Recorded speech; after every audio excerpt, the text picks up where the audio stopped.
The story begins with a girl kneeling in front of her father and also holding his trousers, pleading to him, what will it take for him to love her?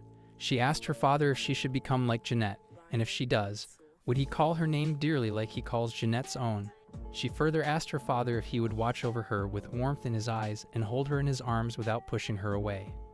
Her father told her that such a thing wouldn't happen until the day he died. She asked her father, why is that?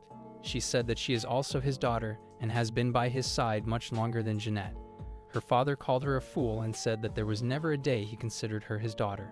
On hearing that, his voice digging into her ears was more cruel than ever. She removed her hands from his trousers and wept so hard. The girl went to sleep after taking some sleeping pills, only for her to wake up and see herself as a little baby, and to top it all, she is a princess. She couldn't believe herself. As the girl held the toy in her tiny hands, she couldn't help but feel a sense of connection to the novel she had stumbled upon. Its tacky title and childish cover initially made her skeptical, but the story within captivated her young imagination. The protagonist, a princess with the same name as her own, faced many challenges and ultimately met a tragic end. Confused and overwhelmed by these sudden thoughts flooding her mind, the girl's frustration reached a boiling point. She couldn't understand why these thoughts were plaguing her or why she was so fixated on a fictional character's fate. In her outburst, she shouted, "Get out of my head this instant." She hoped that by vocalizing her distress, she could dispel the lingering thoughts. The nanny, observing the girl's antics, dismissed her outburst as clumsiness, attributing her dropping the toy to her lack of dexterity as a baby. Frustrated by the nanny's dismissive attitude, the girl couldn't help but wonder if she was being belittled for her status as an outcast princess in her own world. She wondered if the nanny's constant reminders to be quiet and play with her toy were not just about her being a nuisance, but also a reflection of her own perceived insignificance. As the girl held the toy, she noticed it hadn't been wiped clean before it was handed back to her. The sight of the dirty toy added to her growing sense of isolation. She wondered if the nanny's actions were intentional, a subtle reminder of her lowly position. The girl questioned her place in the world, feeling like an outsider even in the presence of those who were meant to care for her. As the girl's cries echoed through the room, the nanny's frustration grew. Despite being preoccupied with her sewing, she couldn't ignore the girl's distress. She approached the girl and sternly asked, "What's wrong now? Can't you see I have my hands full with sewing?" The girl sniffled and tried to express her dissatisfaction. "No, I don't want that," she managed to say between sobs. In her mind, she wondered if the nanny truly believed that a simple rattle would be entertaining for someone her age. She yearned for something more stimulating, something that could match the depth of her imagination. Seeing the girl's refusal, the nanny sighed in exasperation. She struggled to understand the girl's needs beyond the realm of simple toys. With a hint of annoyance, she asked, "Are you really bored with it now?" The girl nodded her head, her tear-streaked face reflecting a sense of longing for something more meaningful. Unable to find a suitable solution, the nanny made a decision. She gently scooped up the girl and carried her to the bed, placing her down with care. The nanny muttered something about needing a break, leaving the room, and leaving the girl to her own thoughts. Lying on the bed, the girl contemplated the nanny's actions. She couldn't help but wonder if the nanny had gone to seek assistance from the head maid. Perhaps she hoped to return with another rattle, assuming that it would resolve the girl's boredom. However, the girl had little faith in such a simplistic solution. She couldn't help but feel that her desires and needs were being overlooked or dismissed. As the girl's gaze shifted from the books to the beads dangling above her bed, a mischievous glimmer sparked in her eyes. With tiny fingers, she couldn't resist the temptation to give the beads a gentle squeeze. However, her innocent action had unintended consequences, as the beads slipped from their strings and scattered across the floor like a colorful rain shower. Just as the beads cascaded to the ground, the nanny entered the room, her face displaying a mix of exasperation and weariness.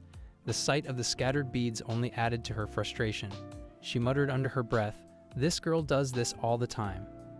The nanny's remark revealed a pattern of messes and accidents caused by the girl, which only served to increase the nanny's irritation.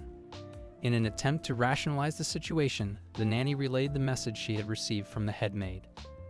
"The head maid said our budget is low," she explained, her tone tinged with resignation. "You'll just have to play with the rattle for now." The nanny's words echoed the restrictive environment the girl found herself in, where financial constraints limited the variety of toys and experiences available to her. The girl's brows furrowed as she contemplated the nanny's response. Though young, she possessed a sense of fairness and understanding that allowed her to question the constraints imposed upon her.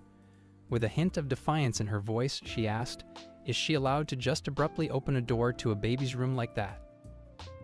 Tears welled up in the girl's eyes as she absorbed the nanny's words. The realization that comfort and affection were not always readily available stung her tender heart. She couldn't fathom why kindness had to be conditional or why the nanny seemed so distant and cold in that moment. "How cold," she whispered to herself, her voice tinged with disappointment. "I'm just a baby. Shouldn't they be nicer to me?" The girl couldn't shake the feeling of being misunderstood and unloved. She yearned for warmth and tenderness, the nurturing touch that every child craves. In her moments of despair, the girl's mind wandered to her past life as an orphan. She had always held on to a glimmer of hope, imagining that her reincarnation as a princess would bring her the love and acceptance she had longed for. But the reality seemed far from her dreams. As she sobbed softly, she whispered, "Why did it have to be a princess that everyone hates?" With each tear that fell, the girl's heart grew heavier. She questioned her place in the world and the unfairness of her circumstances. In her young mind, she couldn't understand why she had been given the title of princess only to experience rejection and indifference from those around her. Chapter 2. In the world where she resided, the presence of her father instilled fear and unease in the hearts of all who encountered him. He was known as a true psycho, a man whose twisted desires and sadistic nature sent shivers down the spines of those around him. The mere thought of him sent goosebumps crawling across her body, a constant reminder of the danger that lurked within her own bloodline. The Ruby Palace, a grand and opulent structure, served as the dwelling place for the emperor's concubines. It was a place where the emperor's harem resided, a symbol of his power and decadence. However, everything changed on the day she was born. Her arrival in the world brought with it an unexpected twist of fate that would forever alter the course of her life. Driven by madness, or perhaps a cruel whim, the emperor unleashed a storm of violence upon the Ruby Palace.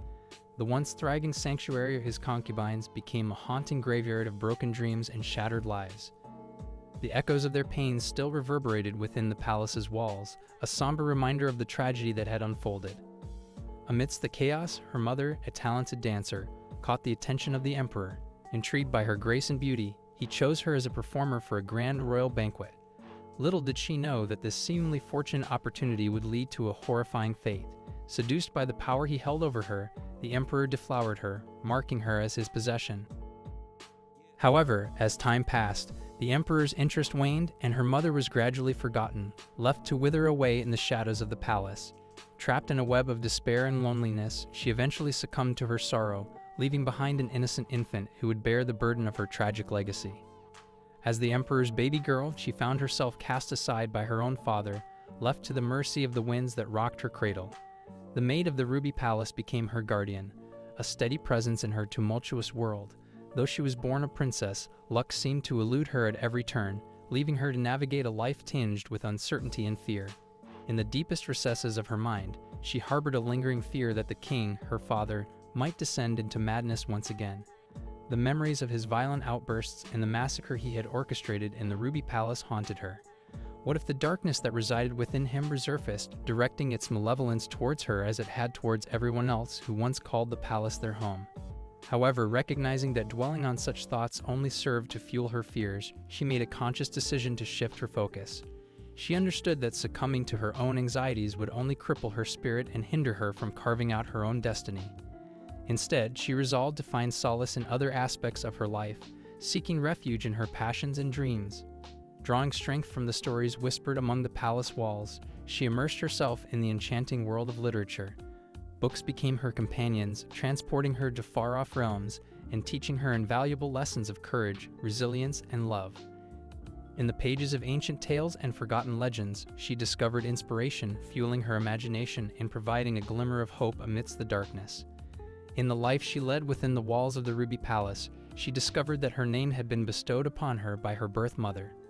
It was a name filled with hope and aspirations, a name that seemed to carry the weight of her mother's wishes for her daughter's future. It was a name that hinted at a long and prosperous life under the care of the emperor, yet it also carried an air of tragic irony. As she delved deeper into the stories and novels that adorned the palace library, she stumbled upon a tale that captivated her attention: the story of Athanasia, a young woman whose life ended in tragedy at the tender age of 18. It was a haunting coincidence, a parallel that she couldn't help but notice. The similarities between her own life and the fate of the fictional character troubled her, and she found herself consumed by thoughts of mortality. Her mind became a labyrinth of questions. Why did she find herself drawn to this particular story? Was it a mere coincidence, or did it hold a deeper meaning?